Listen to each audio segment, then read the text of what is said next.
আমি যখন ১২ ক্লাসে ফেল হলাম, আমার বাবা আমার জন্য একজন শিক্ষক নিযুক্ত করলেন। তিনি যখন থেকে প্রতি সপ্তাহে আমাকে বাড়িতে পড়াতে আসা শুরু করলেন, তখন থেকেই আমার মায়ের আচরণে কিছু পরিবর্তন দেখতে পেলাম, যা আমাকে ভাবিয়ে তুলছিল। শিক্ষক প্রায় কোনো না কোনো অজুহাতে ঘরের বাইরে যেতেন। একদিন আমি আমার মাকে এবং শিক্ষকের দিকে নজর রাখছিলাম। আমার স্যার আমার মায়ের ঘরে ছিল। তারা অনেক হাসাহাসি করে কথা বলছিল। তারপর যা দেখলাম তাতে অবাক হয়ে গেলাম। একদিন যখন মা কাজের জন্য বাইরে গিয়েছিলেন, আমি বাড়িতে তখন একা ছিলাম। আমি টিউশনের জন্য প্রস্তুতি নিচ্ছিলাম। আমি একটি ছোট ফ্রক পরেছিলাম। সেই পোশাকে আমাকে অনেক সুন্দর লাগছিল। আমি আমার স্যারকে মনে মনে ভালোবাসতাম। যখন টিচার টিউশনে এলেন, তিনি আমাকে বারবার দেখতে লাগলেন। আমার শিক্ষক আমাকে পড়াচ্ছিলেন। হঠাৎ তিনি কিছু সময়ের জন্য আমাকে লক্ষ্য করে তাকালেন, তারপর মৃদু হাসি দিয়ে বললেন, তুমি তো অনেক সুন্দর। তোমার মায়ের মতোই ভালো দেখাচ্ছ।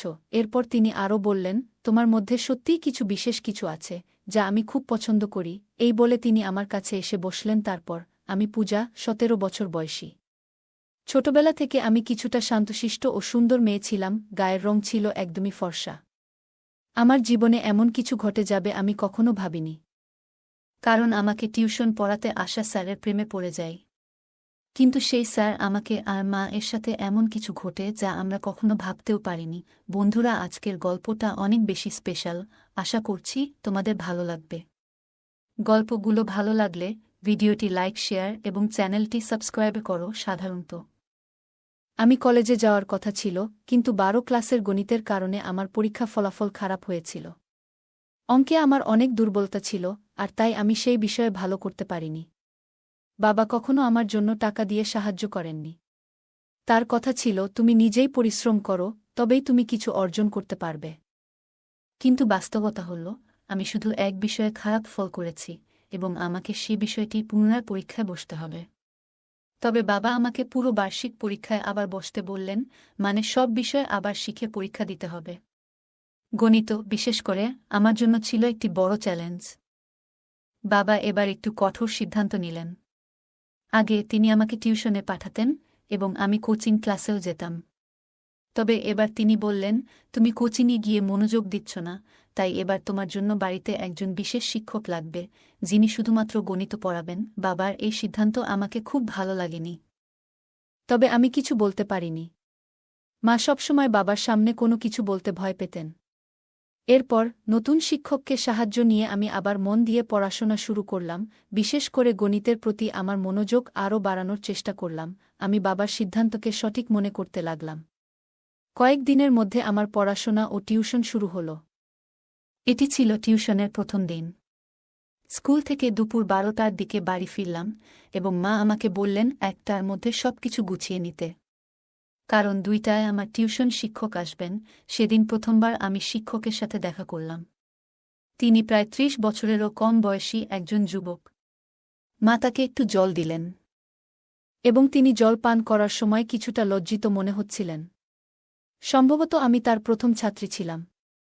আমি চাইছিলাম যে আমি গণিত ভালোভাবে শিখি। প্রথম দিন শিক্ষক খুব বেশি চাপ দেননি, তাই আমি একটু স্বস্তি পেলাম।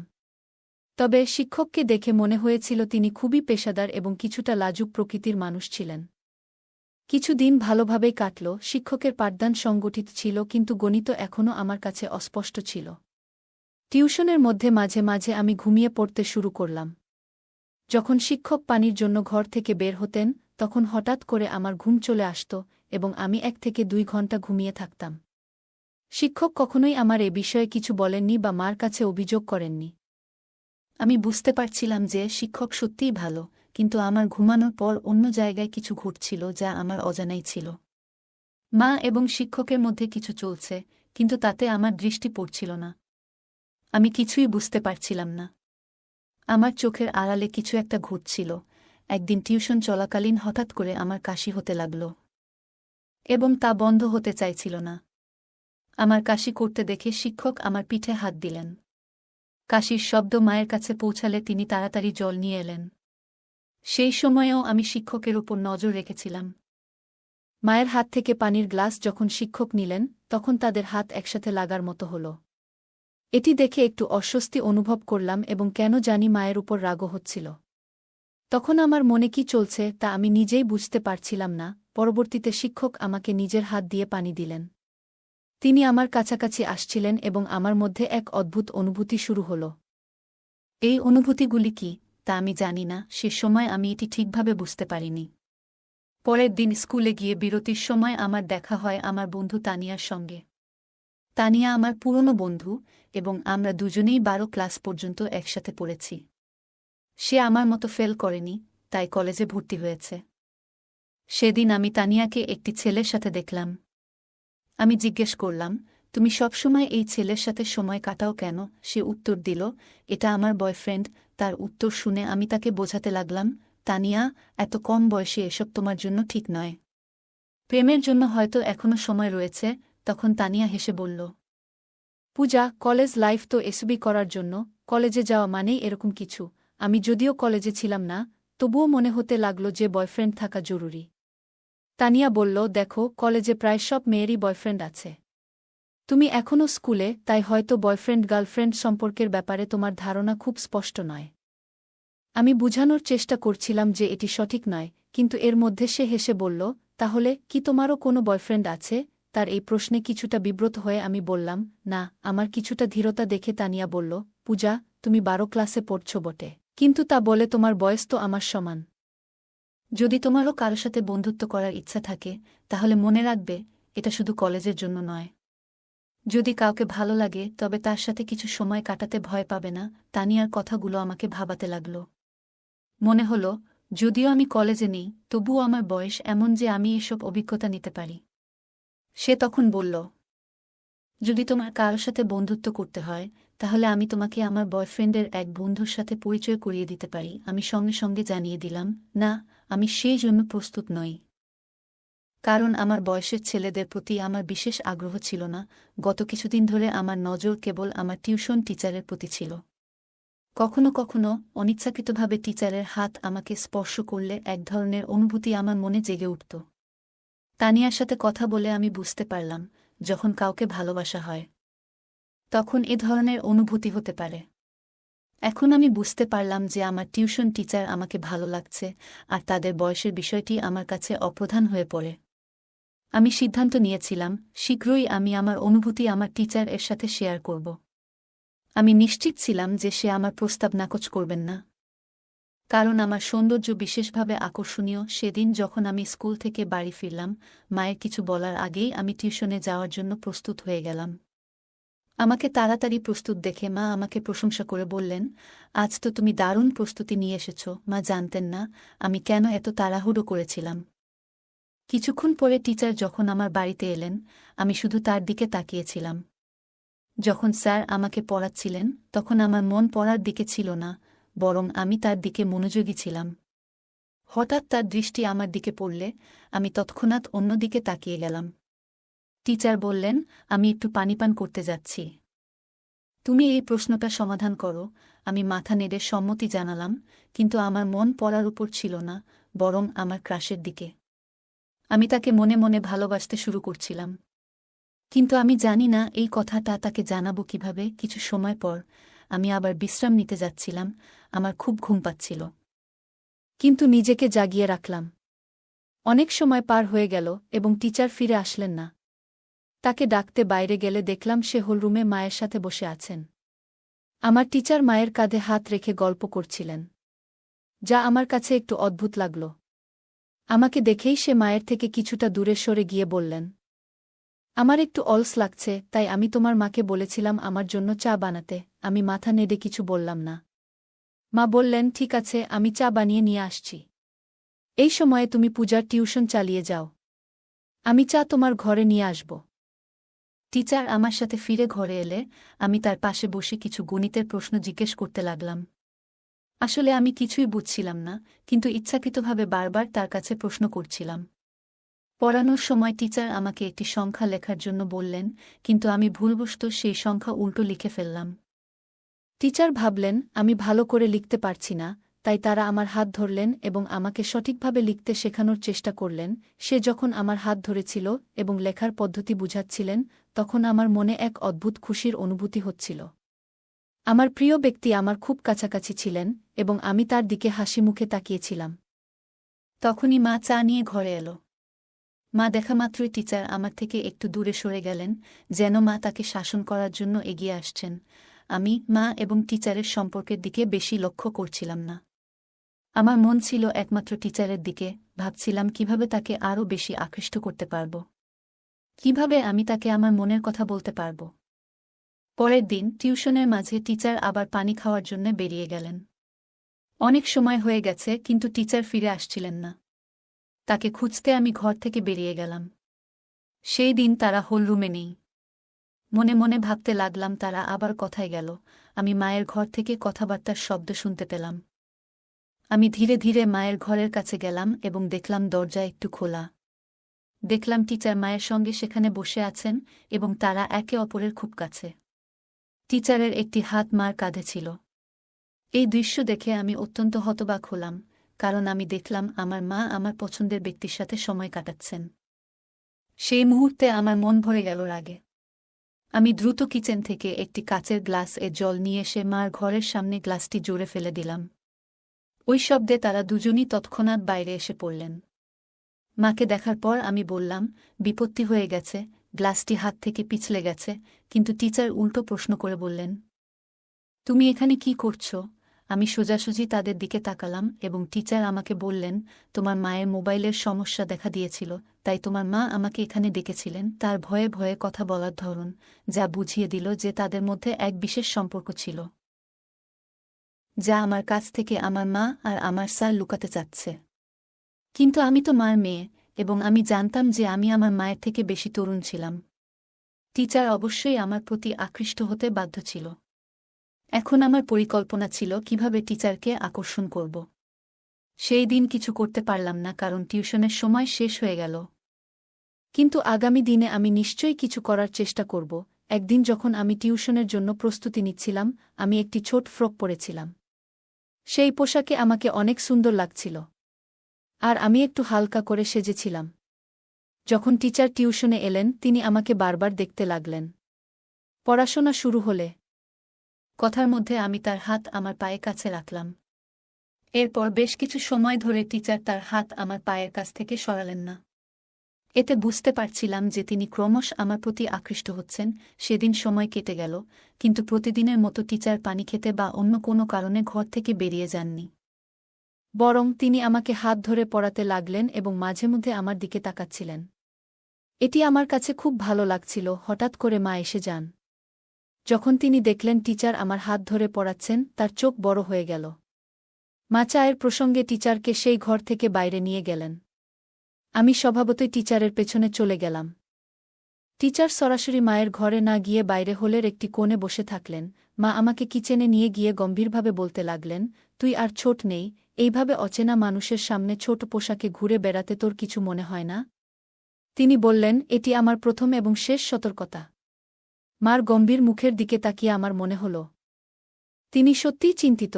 আমি চেষ্টা করছিলাম যেন তিনি সতী সাবিত্রী যেভাবে থাকেন, কিন্তু তার বিয়ে হয়ে গেলেও তিনি একজন যুবকের সাথে সময় কাটাচ্ছেন।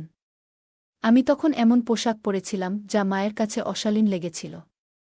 যখন আমি কিছু বলতে যাচ্ছিলাম, ঠিক তখনই বাইরে থেকে বাবা ডাকলেন। সেদিন বাবা আগে বাড়ি এসেছিলেন। বাবার ডাক শোনার পর মা এক গ্লাস জল নিয়ে বাইরে চলে গেলেন। সেদিন রাতের ঘটনাগুলি আর কেউ জানত না। ঘুমানোর আগে আমি মায়ের কাছে ক্ষমা চাইলাম এবং বললাম, মা, আমি ভবিষ্যতে স্যারের সামনে এমন কিছু করব না। পরের দিন টিউশনের সময় আসার আগে মা বাজারে যাওয়ার জন্য বেরিয়ে গেলেন। আমি রাতের ক্ষমা চাওয়ার মাধ্যমে মায়ের বিশ্বাস অর্জন করতে চেয়েছিলাম যে আমি আর স্যারের সামনে এমন আচরণ করব না। সাধারণত রবিবারে বাজার হয় এবং মা সবসময় বাজারে যেতেন। আমি ভাবলাম, যদি মা আমার এবং স্যারের মধ্যে কিছু সন্দেহ করেন তবে তিনি বাজারে যাবেন না। তাই আমি আগে থেকেই তাকে সঠিকভাবে বোঝানোর চেষ্টা করলাম, যাতে তার মনে সন্দেহ দূর হয়। আর যেন বাজারে চলে যান। মা বাজারে চলে যাওয়ার পর আমি এবং স্যার বাড়িতে একা ছিলাম। তখন অচিরেই টিচার আমার হাত ধরে আমাকে গণিত পড়াতে শুরু করলেন। তিনি বললেন, আমি জানি তুমি ইচ্ছা করে গণিতে ভুল লিখছিলে, যাতে আমি তোমার হাত ধরতে পারি। তার কথা শুনে আমি হাসতে লাগলাম। তারপর তিনি বললেন, পূজা, তুমি খুব সুন্দর, কি তোমার ধারণা আমি তোমার দিকে নজর দিইনি? তিনি বললেন, আমি তোমাকে একটা কথা বলতে চাই, তুমি তোমার বয়সের তুলনায় অনেক বেশি সুন্দর। এটি সেই সময় যখন প্রেমের কথা বলার জন্য প্রস্তুত হওয়া উচিত। তবে তুমি কেন নিজেকে আটকে রেখেছ? স্যারের কথাগুলো শুনে আমি হাসি চাপতে পারলাম না, কারণ যেটা আমি চাইছিলাম সেটাই তার মুখ থেকে বেরিয়ে এলো। স্যার বললেন, আমি তোমার প্রতি ভালোবাসা অনুভব করি। তিনি আমাকে আলতো করে হাত ধরলেন। আমি জিজ্ঞেস করলাম, স্যার, কি সত্যিই আপনি আমার প্রতি প্রেম অনুভব করেন? আমিও আপনাকে ভালোবাসি। কিন্তু একটা প্রশ্ন আছে, আপনি কেন প্রতিদিন কোনো না কোনো বাহানা তৈরি করে মায়ের ঘরে যান? আপনাদের মধ্যে কি কোনো সম্পর্ক আছে? আমার প্রশ্ন শুনে স্যার হাসলেন এবং বললেন, পূজা, তুমি কি মনে করো আমি তোমার মার প্রতি আকৃষ্ট? একদম নয়। আমি তো প্রথম থেকেই তোমার প্রতি নজর রেখেছিলাম। আমি দেখতে পেয়েছিলাম যে তুমি আমাকে ভালোবাসো কিনা। কিন্তু তোমার মায়ের কারণে আমি আমাদের সম্পর্কটি গোপন রাখতে চেয়েছিলাম, যাতে তিনি সন্দেহ না করেন। আমি ভয় পেয়েছিলাম যে যদি আমি তোমার সামনে আমার অনুভূতির প্রকাশ করি, তাহলে তুমি বিপর্যস্ত হয়ে যাবে, এ কারণে কিছু বলিনি। পরে ধীরে ধীরে তিনি আমার কাছে আসতে শুরু করেন এবং আমাদের মধ্যে প্রেমের সম্পর্ক গড়ে উঠতে থাকে। হঠাৎ করে আমার ঘরের দরজা জোরে খুলে যায় এবং সেখানে মা চলে আসেন। তাকে দেখে আমি একটু অবাক হলাম, কিন্তু একই সঙ্গে জানতাম যে আমি কোনো ভুল করছি না। আমি শুধু একজন বন্ধুর সাথে সময় কাটাচ্ছি। মা আমার কাছাকাছি এসে স্যারকে দূরে সরিয়ে দিলেন এবং বললেন, ভালো হয়েছে, আমি যদি মোবাইলের দিকে নজর না দিতাম তাহলে হয়তো তোমার এবং এই মানুষের সত্য আমার সামনে এসে যেত না। ব্যাগে মোবাইল না থাকার কারণে আমাকে আবার বাড়িতে ফিরতে হলো। প্রিয়া, এত কম বয়সে তোমার। আমি জানি আমি গতকালই তোমাকে সতর্ক করেছিলাম, কিন্তু আজকে তুমি আবার সেই অবস্থায় পৌঁছে গেছ। স্যার মার সামনে আমাকে ভুল প্রমাণিত করার চেষ্টা করছেন। স্যার মাকে বললেন, বেশ কিছু দিন ধরে তোমার মেয়ে বেশ কিছু অদ্ভুত কাজ করছে। আজকে সে নিজেই আমার সঙ্গে এই বিষয়গুলো নিয়ে আলোচনা করতে এসেছে। মাকে বলতে দেখার পর আমি বাধা দিলাম এবং বললাম, মা, এই লোকটির কথায় বিশ্বাস করো না। আমি তোমার শপিং ব্যাগে থেকে তোমার মোবাইল বের করেছিলাম, যাতে তুমি অর্ধেক পথে ফিরে এসে সত্যটা জানতে পারো। এটি আমি ইচ্ছাকৃতভাবে করেছি, যাতে তুমি বুঝতে পারো এই ব্যক্তির আসল চেহারা কি। আমি বললাম, এই টিউশন শিক্ষক আমাদের বাড়ির 2 মহিলার সঙ্গে এক ধরনের অসৎ ব্যবহার করছে। তুমি তার প্রেমে পড়তে পারো, কিন্তু আমি না। আমি কয়েকবার তোমাদের দুজনকে একসঙ্গে দেখেছি। তাই আমি এই সব ঘটনাকে সাজিয়েছি, যাতে তোমার কাছে এই লোকটির সত্যি মুখোশ খুলে দিতে পারি। যখন স্যার পড়াতে আসেন, ঠিক তখন আমি মায়ের মোবাইলে ভিডিও রেকর্ডিং শুরু করে দিই এবং সেটি ঘরের এক কোণে রাখি। যে কোনো কিছু তিনি মায়ের সম্পর্কে বলতেন, সবকিছু সেই মোবাইলে রেকর্ড হয়ে গিয়েছিল। যখন মা সেই ভিডিওটি দেখলেন, তিনি বুঝতে পারলেন যে স্যার তাদের সাথে প্রতারণা করছেন। মা সেই নালায়েককে পুলিশে দেওয়ার হুমকি দিলে তিনি সেখান থেকে পালিয়ে গেলেন। এরপর মা বললেন, পূজা, আমি অনেক ভুল করেছি, আমি জানি। কিন্তু আমি কি করব? তোমার বাবা আমাকে তেমন সময় দেন না। যেদিন তোমার টিউশন শিক্ষক বাড়িতে এসেছিল, সেদিন থেকেই তার সাথে আমার কথা বলা শুরু হয়। তখন আমি মনে করেছিলাম সে আমার মন বুঝতে শুরু করেছে। তার মিষ্টি কথায় আমি এমনভাবে আবদ্ধ হয়ে পড়েছিলাম যে তার স্বার্থপর প্রেমকে আমি সত্যিকারের মনে করতে শুরু করেছিলাম।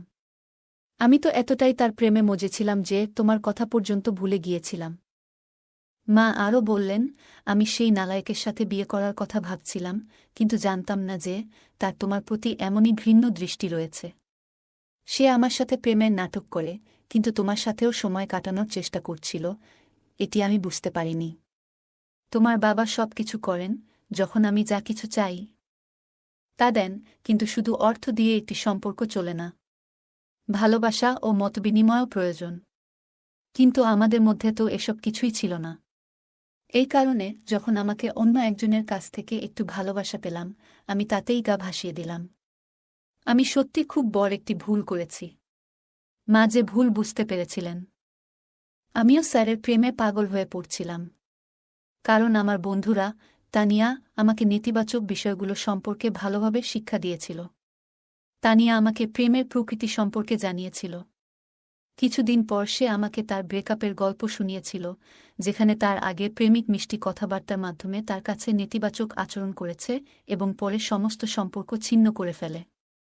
যে মেয়ে আমাকে প্রেমের অর্থ বোঝাল, সেই মেয়ে আমাকে প্রেম এবং প্রতারণার মধ্যে পার্থক্য বোঝাতে সাহায্য করেছিল।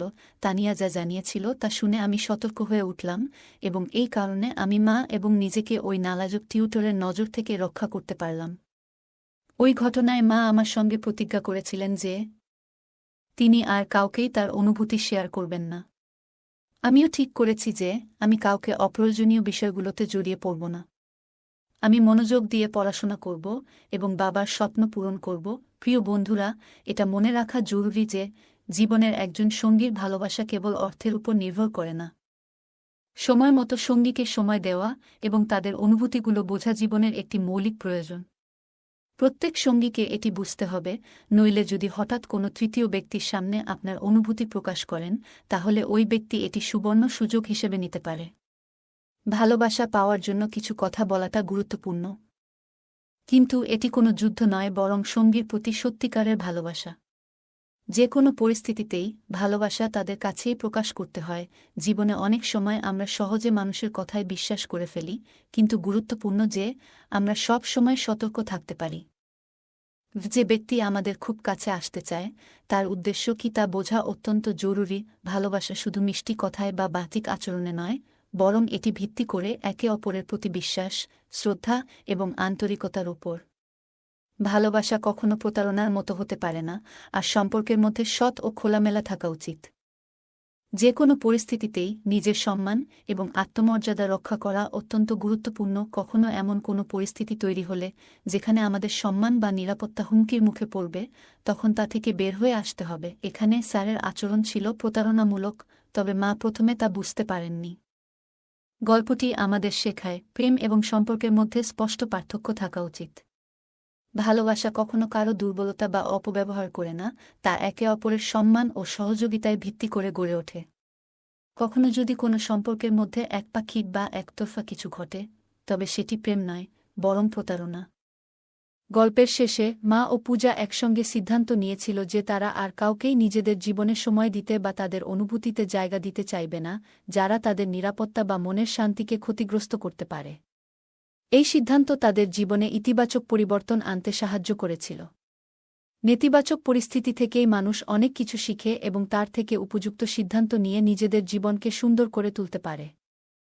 বন্ধুরা, যদি এই গল্পটি ভালো লেগে থাকে, তাহলে দয়া করে ভিডিওটি লাইক করুন এবং আমাদের চ্যানেলটি সাবস্ক্রাইব করুন। পাশে থাকা বেল আইকনটি প্রেস করুন, যাতে করে আমরা যখনই নতুন ভিডিও আপলোড করি, তার নোটিফিকেশন সবার আগে আপনার কাছে পৌঁছে যায়। ধন্যবাদ। দেখা হবে আমাদের পরবর্তী ভিডিওতে।